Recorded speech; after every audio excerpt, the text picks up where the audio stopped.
Assalamualaikum warahmatullahi wabarakatuh. Bismillahirrahmanirrahim.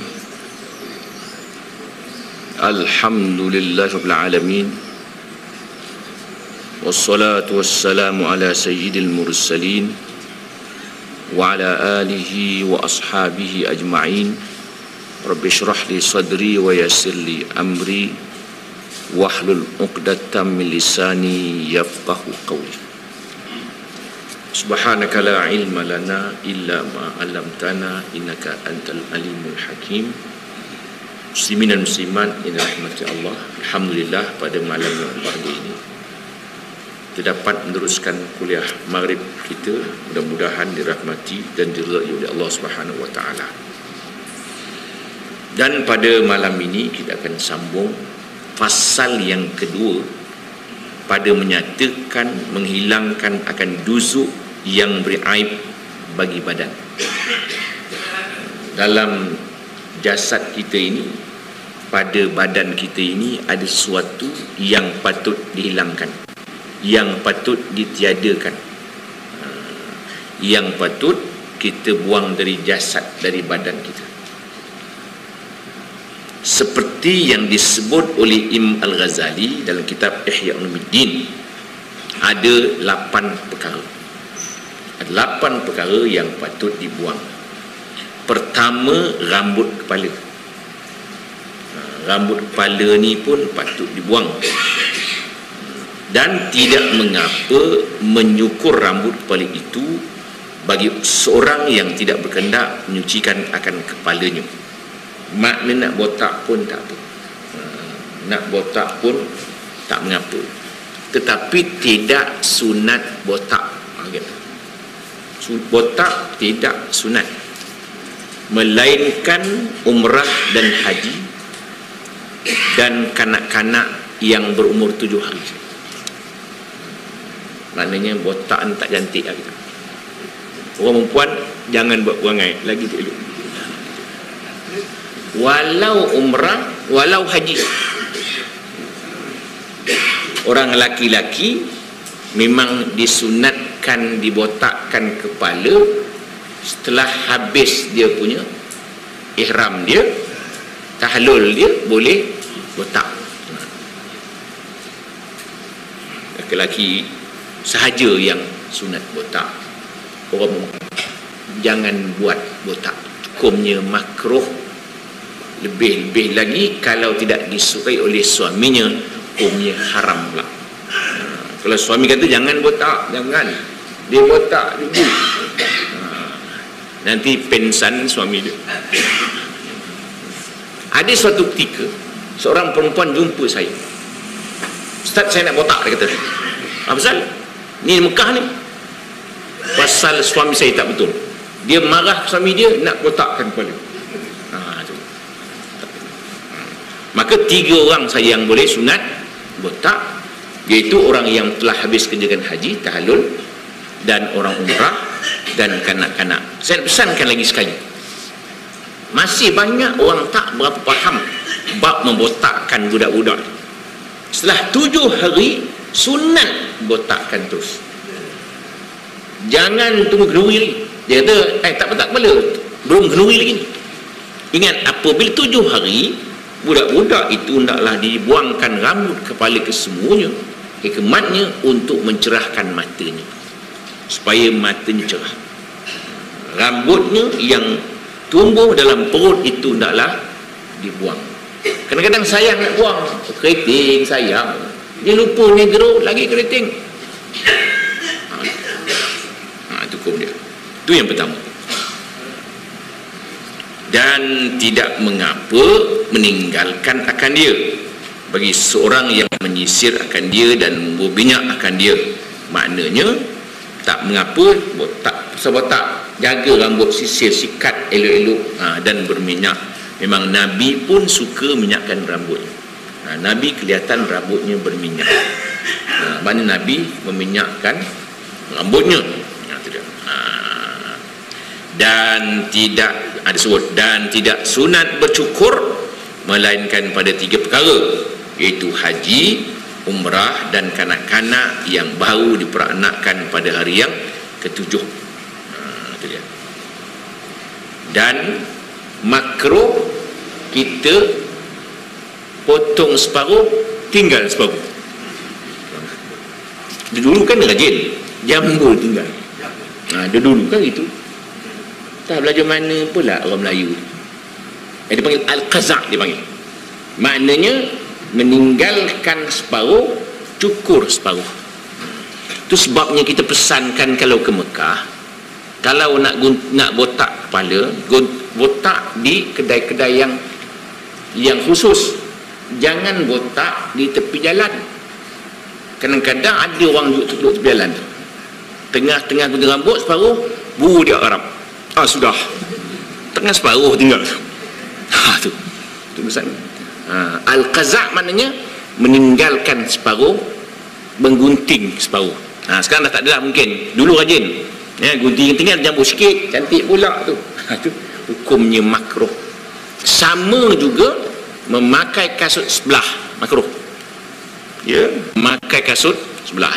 Kita buat simpan kasut itu surau, hilang sebelah, dipakai juga sebelah. Hukum makruh. Sayang kasut itu. Juga makruh hukumnya duduk di antara bayang dan cahaya. Hukumnya makruh. Kan ada setengah, kan ada bayang kan. Bayang, ada satu bayang, satu cahaya. Duduk tengah-tengah tu. Hukumnya makruh juga. Jangan duduk di antara cahaya dan bayang. Kerana iblis, jin suka duduk di antara bayang dan ada cahaya. Jadi kita hukumnya makruh. Potong rambut separuh pun makruh, pakai kasut sebelah pun makruh, dan juga duduk di antara dua bayang pun hukumnya makruh.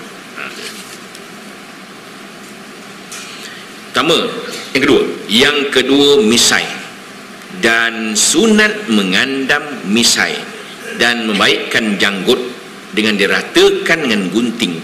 Dan kata setengah ulama, makruh menyukur janggut dan tiada mengapa manjangkan dua hujung misai seperti yang diperbuatkan oleh Sayyidina Umar radhiyallahu anhu. Misai diandam. Dan boleh kita janggut ini hukumnya makruh mencukur janggut itu. Hukum janggut ni kita sebenarnya sunat. Nabi kata, ada hadis dia kata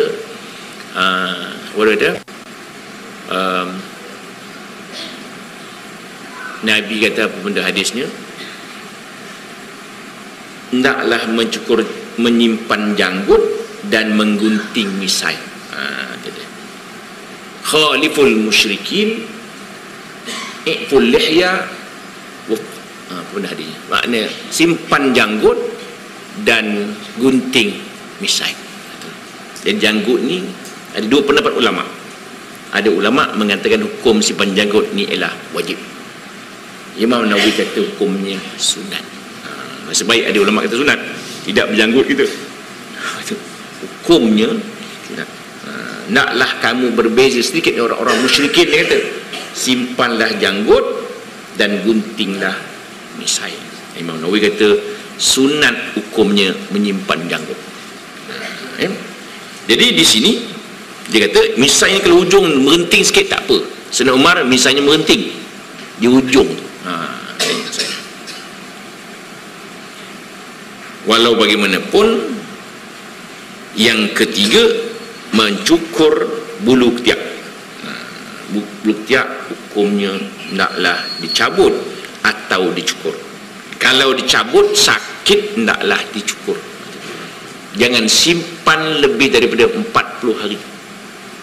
Bulu ketiak, ada orang Melayu kata cabut bulu ketiak sial pula. Yang tak cabut lah sial. Ini pelik orang Melayu. Lebih-lebih lagi orang perempuan kena cukur. Kadang-kadang kita pesan nak ke Mekah, kan? Kita kan pakai kan nampak bulu ketiak tu. Kan kita nak melambai Kaabah besok ni, Hajar Aswad. Besok bulu ketiak tak dicukur, yang melambai bukan tangan, bulu ketiak yang melambai. sunat hukum. Tapi jangan lebih daripada 40 hari. Boleh bawa kepada makruh tahrim. Hampir-hampir daripada haram kalau tidak dibuang bulu ketiak kurang daripada 40 hari. Jangan lebih daripada 40 hari mesti dibuang bulu ketiak. Lebih-lebih orang perempuan nak masak nasi, kena pakai baju pula nampak ketiak. Kan nak mengacau lauk, akhirnya bulu ketiak lah mengacau lauk. Itu bukan orang sini, orang lain lah. Benda-benda remeh-remeh je benda sebenarnya, tapi orang tak kisah. Tak kisah. Bulu ketiak ni dia panggil natful ibt, mencabut bulu ketiak. Tapi boleh benarkan cabut bulu ketiak atau membubuh kapur itu. Kapur yang boleh menggugurkan bulu ketiak itu, hukumnya boleh, tak salah. Silap kita kadang-kadang. Nabi pesan cabut bulu ketiak, cukur bulu ketiak, bulu kening pula cukurnya. Kan pelik itu. Lain orang suruh, lain buat ni. Udahlah, kosong dia punya bulu kening tu. Ambil pensil berberat LCE tu, sapu je. Halus dia main, halus bulu kening tu. Kalau kena hujan, berterabur. Suami tengok ni, hantu mana? Tu pelik. Nabi kata laknat Allah Ta'ala kepada orang yang mencukur bulu kening. Yang cukur pun kena, yang tukang cukur pun kena. Sunat cukur bulu ketiak. Kan lain kerja dia tu. Orang suruh lain dibuat. Kalau kita tengok buah gajus tu, tengok apa dia, apa yang kita nampak buah gajus tu, taat dia kepada Allah. Pasal biji duduk luar. Semua biji dalam dunia ni dalam belakang buah janggus tu je yang duduk dalam, tak ada yang duduk luar. Kan taat kepada Allah. Man kalau kita langgar perintah Allah, buah janggus tu taat kepada perintah Allah, kan malu kita dengan buah janggus tu. Buah janggus tu, dia duduk luar, panas biji dia duduk luar juga. Kalau tuan-tuan jumpa buah gajus itu biji ke dalam, jangan makan biji buah janggus yang maksiat nama itu. Begitu. Habis.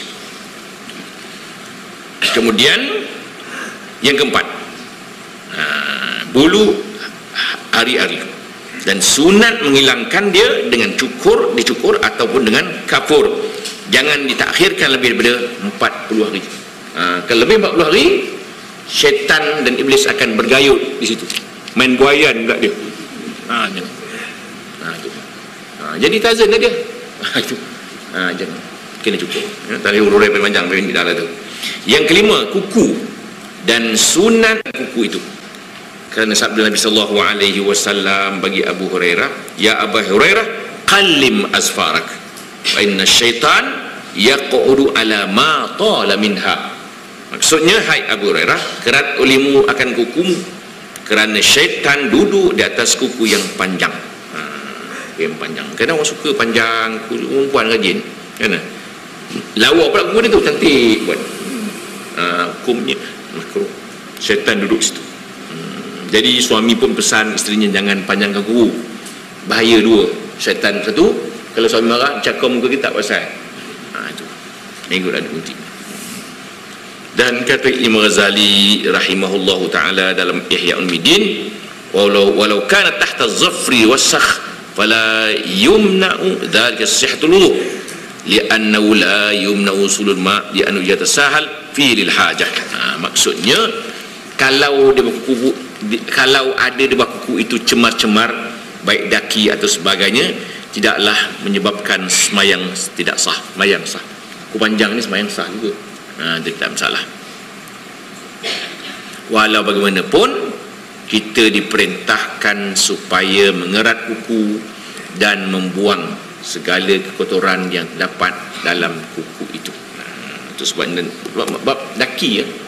Kita kalau tak mandi 14 tahun tak mandi, kuku ni dal 4 inci tebal, semayang sah. Pasal daki itu sebahagian daripada kulit. Itu je lah kelebihan. Tapi tak jumpa lah lagi kan, tak jumpa lagi orang yang daki 4 inci tu tak ada. Kuku yang panjang kan dia masuk dalam sahabat televisyen, kuku yang panjang tu nak masuk dalam buku apa tu, maknanya panjang kan. Dia tadi kerja tu India terpanjang dalam dunia kuku ni, berbelit-belit naik bas, naik terbang pun dia bersarung kuku dia tu. Orang India tak ada kerja. Jadi maknanya kita pun sunat mengerat kuku ni apabila ia panjang. Jangan tunggu hari Khamis Jumaat, panjangnya sunat potong.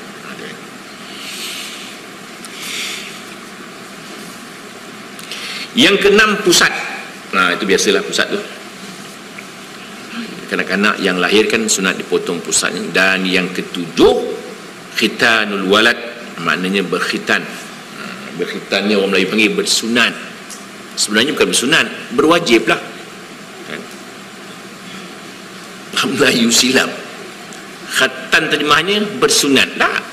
Orang laki-laki dan perempuan mazhab Syafi'i berkhatan hukumnya wajib. Hukumnya wajib. Tapi tidak menjadi rukun Islam. Dia menjadi wajib saja. Saya nak pesankan mengapa saya sebut tidak menjadi rukun. Pasal orang-orang kita Melayu, bila orang Cina masuk Islam, itu Encik, kalau saya masuk Islam boleh tak? Berani tak? Itu masalah. Kenapa itu menjadi rukun? Itu menjadi wajib saja kan? Nanti dulu biar masuk dulu, ditakutkan dulu, itu silap. Dia lah umur dia 30 tahun 20 tahun, dia tidak takut sunat, yang takut doktor. Itu masalah. Satu hari di kampung saya, dia baru masuk Islam, sunatkan orang terus. Bapak datang diburu tampukang lari tuan bayang, orang sunat lari kena hukum. Nanti dulu biar tenang dulu, jangan menjadi rukun. Maknanya benda-benda yang remeh-remeh nanti dulu. Yang penting dia nak masuk tu dulu. Satu pejabat agama, kata orang Jerman datang nak masuk Islam, dia interview satu hari, langsung balik orang Jerman tak masuk Islam dia. Silap mana tu? Dia yassiru wala tu'assiru, buat mudahlah sikit, jangan buat payah. Basyiru wala tunaffiru, buatlah orang suka, jangan buat orang lari. Nampak? Islam tak jadi begitu. Islam tu tenang aja. Kita yang buat susah kan susah. Inna dina yus. Islam tu kan mudah, jangan buat payah. Gitu. Jadi orang tak jadi masuk Islam pasal kita menakut-nakutkan dia. Berani kan? Itu dulu, itu masalah.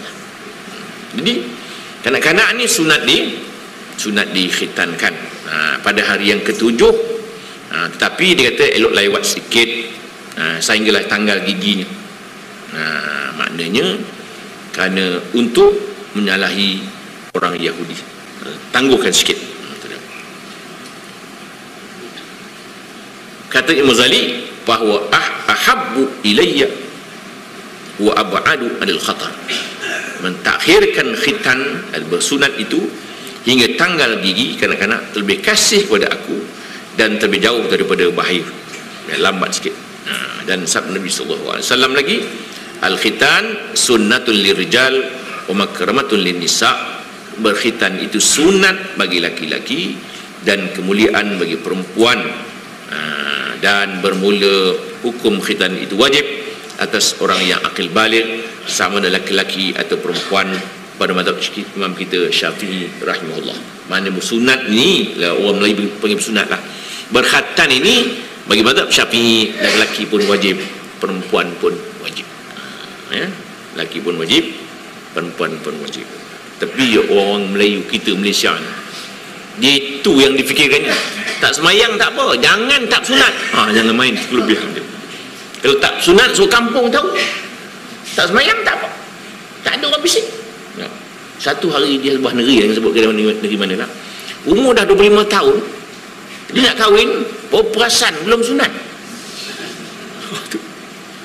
Besok nak kahwin, kata bapak dia, budak ni belum sunat lagi. Kan suruh kampung tahu, tak semayang tak apa, jangan tak sunat. Bising orang, tak belum sunat lagi.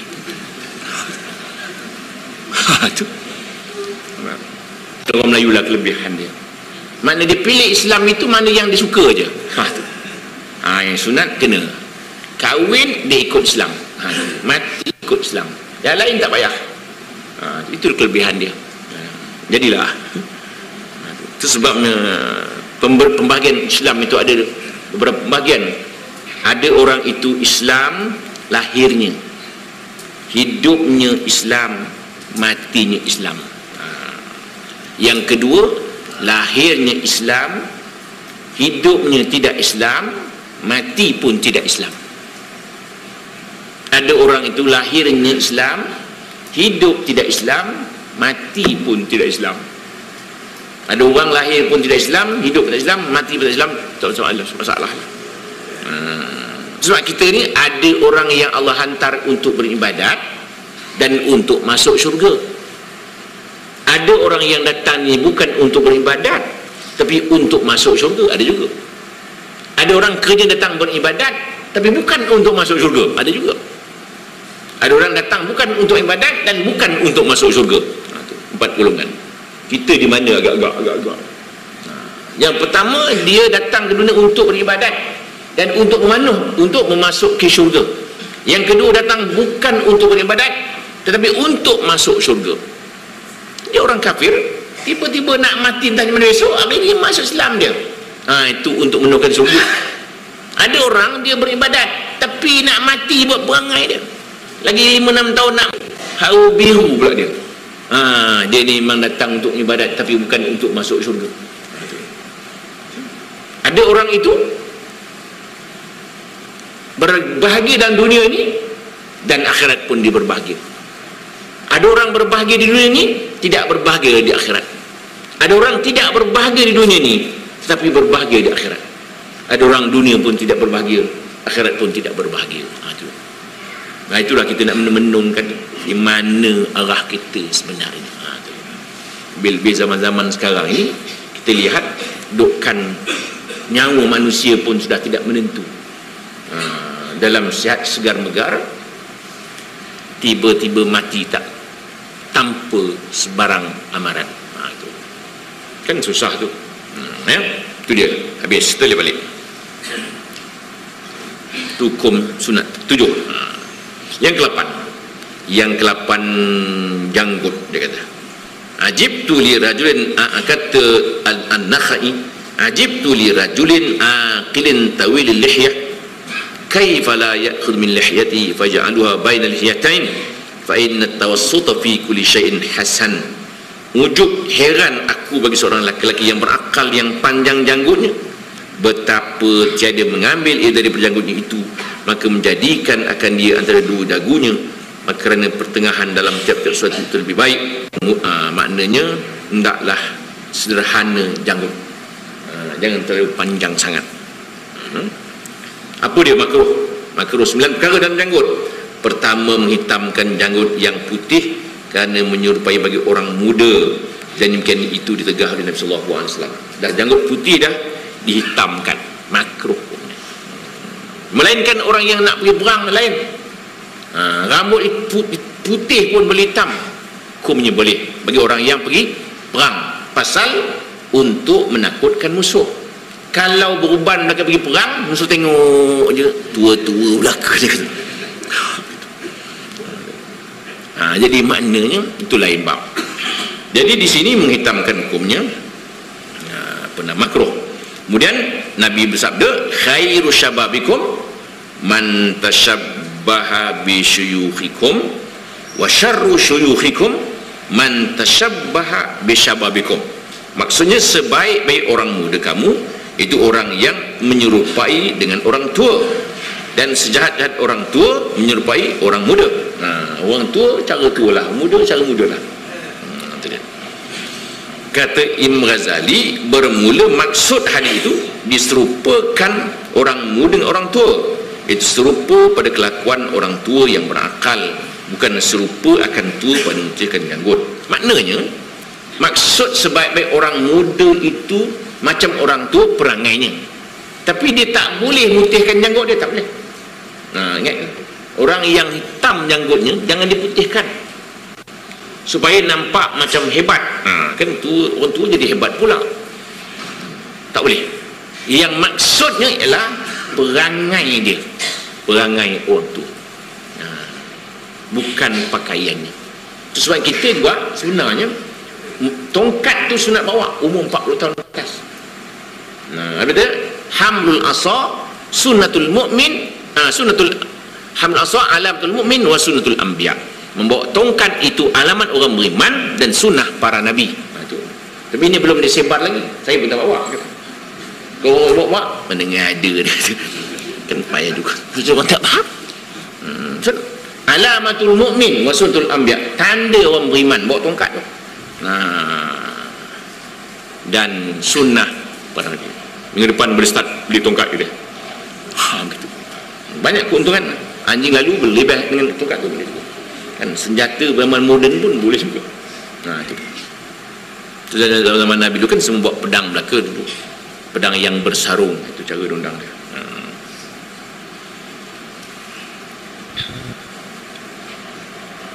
Yang kedua, makruh mutihkan janggut yang hitam dengan belerang supaya kelihatan tua. Maka ditakzimkan oleh orang akan dia, kerana itu ditegakkan oleh syarak. Maknanya kalau kita rambut janggut putih, janggut hitam jangan diputihkan. Dibimbangkan nanti orang akan hormat kita sebagai orang tua.